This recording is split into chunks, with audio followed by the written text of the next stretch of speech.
Dior Sauvage. Why do people always talk about it like it's no good when in fact it's one of the most sold men's fragrances of our time? Let's talk about it without further ado. Before I get into it though, let's do a spray test. Boom, pop off that beautiful magnetic cap. I don't know why I can't talk. And watch this atomizer, guys. This is just one of the Dior atomizers are fantastic. The Sauvage atomizers are one of the best in the game, right up there with the Chanel atomizers are great in the designer world as well.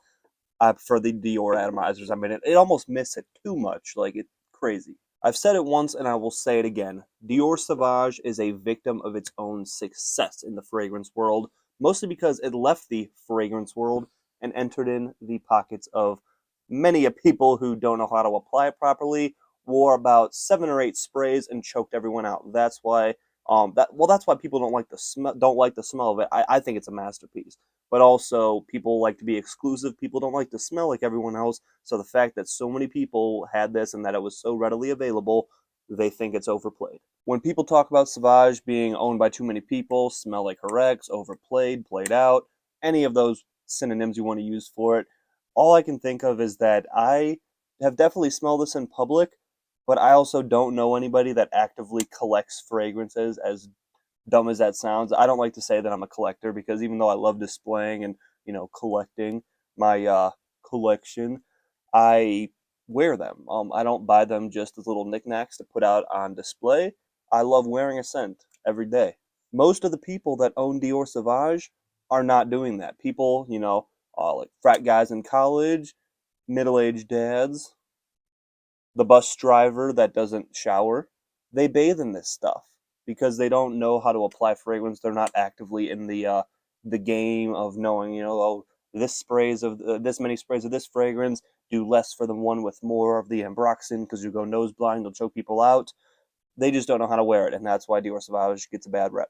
Talking about the notes real quick, since I have not done that already, this one opens up strong with some bergamot and pepper. In fact, smelling the atomizer, you almost pick up on the pepper right off the bat, and then you get into some more woods in the mid notes, coming in with some vetiver strong, and then some pink pepper, lavender, and I think Sichuan pepper, something like that. It's just more peppery goodness to mix in with the sweet woody aroma. Then blends with some patchouli to give it a more this is a very masculine fragrance, masculine leaning, I should say.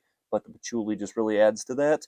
And then, of course, like I said, the ambroxan. This is a ambroxan bomb, the fresh amber goodness that I like to think of ambroxan as, because I do love the ambroxan note in many scents.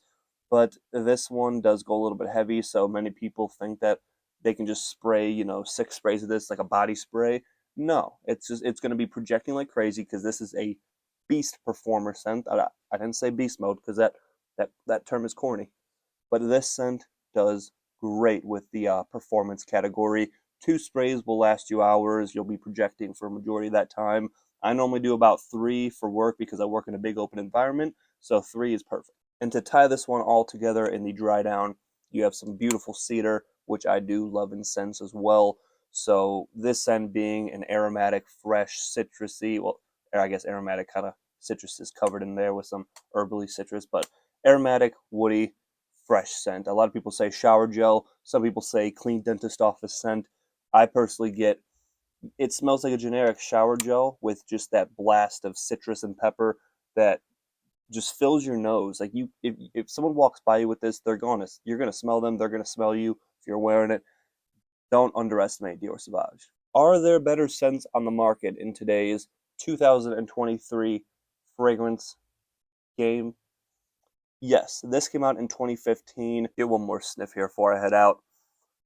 To close us all in, Dior Sauvage is a fantastic scent, but if you don't want to smell like everyone else, don't wear it. But if you don't mind that, if you want a well-crafted scent that projects a lot, lasts a long time, and performs great, check it out. I know you probably smelled it, you probably own this, but don't fall into the hype of thinking that it's no good just because a lot of people own it. You're not going to smell like Correx. All right, maybe a little.